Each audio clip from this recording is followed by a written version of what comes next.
Friends is probably one of the best places to buy video games in Japan. You just have to know about it. Ladies and gentlemen, welcome to the Living Room Studio. I am your man out of Japan, Jay Contra, and today we are going to talk about Friends, which, when you think about it, I didn't think I was going to say it when I first started, thinking about and planning out this video. Might be the best retro video game shop in Japan. I'm not sure. It's got some good competition, but I want to talk about why Friends is amazing and why, if you are in Tokyo, you just have to go. So like all of the other sort of reviews of shops in Japan, I'm going to be breaking it down into what is Friends, where is it, how easy is it to access, the kinds of games that you're going to find there, price, condition, and sort of overall experience. So what is Friends? Friends is, I'm pretty sure it's still a family-run business. I think it's been around for at least 10 years. Probably has been around for a couple of decades now. I'm not exactly sure when it opened, but you can really tell that it's a family business because you've got the sort of the mom and the pop. They're the ones who are like processing the trade-ins, like, wrapping things together, grading things, manning the till. It's really like there's just really nothing else like it, or very few other shops like it, not just in Tokyo, but really in Japan in general. So it's a 2-story location that's in this building that's really on the edge of Akihabara. It's a few minutes walk from the JR train station that's there, but it's right next to a subway station. And I mean literally on the edge of Akihabara, because basically there's this like big street that once you cross it, like that's where all the anime stops, that's where all the merchandise shops stop, and it's right on the other side of that street. But it's in sort of the general area with the Mandarake and the Surugaya and Beep and a couple of other shops.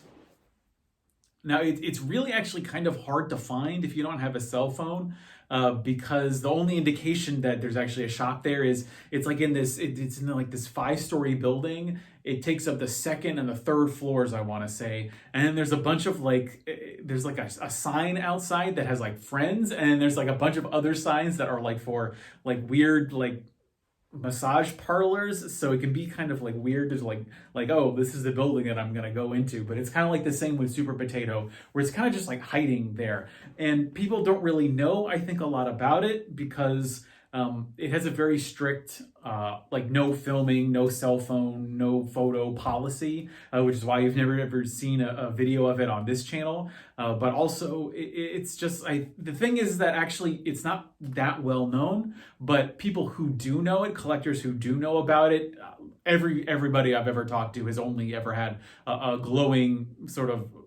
recommendation about Friends, and I'll get into why that is in a little bit. So it doesn't have any other branches. There's only one shop. It's just 2 floors. The first floor is it's mostly Super Famicom, Mega Drive, all the really older stuff. And then the second floor is like Dreamcast, GameCube, PS2, the more recent retro stuff. So what can you expect? What kind of games are you going to expect when you go and you actually find Friends? Well, I'm going to say that it feels, the best word I can say is it's much more curated, it feels, than other locations. Because if you go to a place like even Trader, like Surugaya, Book Off, Hard Off, you're just going to find like whatever crap people have brought in. Whereas with Friends, it's more of like you go there and you're not always going to find exactly what you want, because it's not like they're processing the high volumes of trade-ins that the other stores have. But you'll always find something interesting. It feels like they want to have a selection of a few games of the popular titles, but also really the sort of the deep cuts for systems that you really wouldn't expect. So they've got a lot of like PC Engine, Famicom Disk, Mega Drive, a lot of really good stuff that you're not really going to find many other places. And then we get into the condition of the games that you're going to find there. And the condition is really going to be very good. And actually what I should say before we get into condition is not just games. It's I think you could really compare it to like Super Potato in terms of not just the games themselves that you're going to find there, but also the ephemera of the stuff that you're going to find there. I'm talking they've got like loose Super Famicom boxes. They've got manuals, loose manuals for games from like Super Famicom, even N64 probably. You're going to find AC adapters for systems that you wouldn't even expect. Like they've got loose AC adapters for like the Duo R, PC Engine, Duo RX. It's really surprising the kinds of stuff that you'll find there, to the point where they even have like VHS cassettes of like speed runs, or not speed runs, but like top scoring runs for shooters. That was a thing that got sold back in the 90s. And Friends still has those things that you can pick up. And they also have game soundtracks, both the original soundtracks as well as, I believe, new releases of soundtracks as well. So when we get to the condition of the games, and it's really stellar condition, like even in Japanese terms, like even their C-graded games is going to be really, really good compared to what you would find in, say, like Surugaya. So in overall, it's going to be better condition. They do grade games, I think, on their label. I need to go back and double check this, but I want to say they've got like A minus, B, and C. And so they're not going to be selling junk. They're not going to be selling stuff that has ripped labels, like scratched discs. They might have those. They might have it in a separate. I know there's like a separate section for things that have been like a little bit of damage to it, but overall, it's really going to be great stuff. And the prices. Now, prices is really where Friends excels, because I'd say next to Trader, it's probably got some of the best prices that you'll find on Japan, particularly for the super rare stuff. I remember going there, and I mean, part of me wishes I had bought it at the time, but I found a copy of, Castlevania Bloodlines for it's Vampire Killer in the Japanese for the Mega Drive. It was like half the price for similar condition at, like, say, Mandarake. It was absolutely incredible, the stuff that I found there. I have bought plenty of stuff from Friends, particularly for like Dreamcast, and for like the sort of like the more modern stuff. You're going to find some great deals on there. I've also bought, I think, some Super Famicom games out of the showcase, and especially like Game Boy Advance stuff. If you can find stuff that's been graded C, now that's the lowest condition game that you'll find at Friends. Even at C, it's going to be by far some of the best condition stuff that you'll find even in Japan, and it's going to be way less in terms of price than you'll find it at other locations. Now, when you do find that A-graded copy of stuff, I do think you are going to be paying a premium for those games. Like I remember seeing like Final Fantasy VI for the Game Boy Advance, which I was just looking for because I wanted to play Final Fantasy VI. And I didn't have access to a Super Famicom. So I ended up looking at the price at Friends, and I wanted to say it was like, maybe 1.5 times to 2 times more expensive than what you would find it at Trader. But that's not always the case. It's even for the best shop, you're going to want to go and look around at multiple stores to see what the price is going to be at those different stores, and then make your decision, because conditions also going to affect that. It's going to be a factor. So moving along from price, let's go to the overall experience of the shop. And it has to be the most low-key, chill atmosphere I have seen of any video game shop in Japan, which I think adds to just how great of a place it is to buy games. Because it's not like Super Potato where it's just blasting you with all this stuff. It's got a lot of games, but it's not like packing its shelves with things in narrow rows or aisles of shelves. It has very open floor space. You've got recommended games, or like games that are sorted by genre. You've got carts that are actually facing you so that you can actually see what the carts look like. You can see that beautiful art.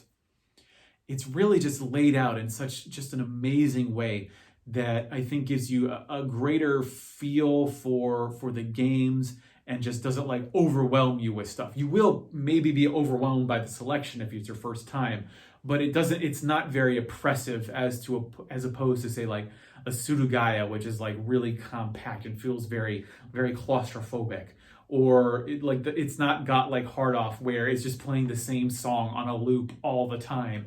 I think it's literally just like a small like CD boom box that they've got in a corner, playing, like they've got it set to a Japanese radio station and they've got the volume turned very low so that it doesn't just like, oh man, it's like, sometimes when I go into a place, like especially like Manga Soko, I haven't really talked about it on this channel, but sometimes you go to places where it's just like the music is so loud and you've got these like lights like just shooting at you and you just got all of these games.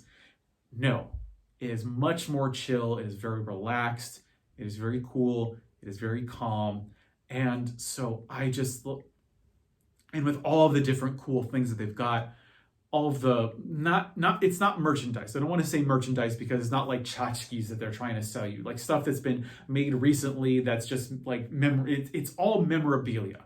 It's all contemporary items, the ephemera of the games, the accoutrement, the manuals, the cartridges, the boxes, the VHS tapes, just the accessories that they have, like the controllers and like the different types of memory cartridges. And they've even got like, I think like cards for the Nintendo Game Boy e-reader. It's all this cool stuff that really just, takes you back that 10, 20, 30 years and really puts you into that moment of it's not just the games, but the systems and what you could have bought to have accompanied those systems that I think really sets Friends apart from, literally just all of the other stores in Japan. I have encountered in my time similar shops, similar operations in Japan, not necessarily in Tokyo. I'm sure there must be a shop like it in Tokyo somewhere, but I've literally only encountered one other store in the rest of Japan that I had ever been to that had a similar sort of atmosphere, and it still just it was not even comparable to Friends, just because Friends is just like on a different level from any other place that I've been to. So to round it all up, I highly recommend that if you are in Tokyo, and that's the thing, is that you have to be in Tokyo, you have to go to Akihabara in order to visit Friends. I should say that the prices do include tax, so include that in your calculations when you're doing your price shopping, as well as the thing about Friends is that now I've actually lost my train of thought. So include the tax in the price. Oh yeah, actually what I did want to say is that I don't know the level of English of the people who run the store. I've only ever interacted with them in Japanese. So I don't know how much they're going to be able to support you if you don't know what's going on about the games. But everyone I've ever talked to about shopping for video games in Akihabara has always had a glowing review of Friends. So I think that even if your Japanese really isn't that high, yeah, they don't have that many labels on things.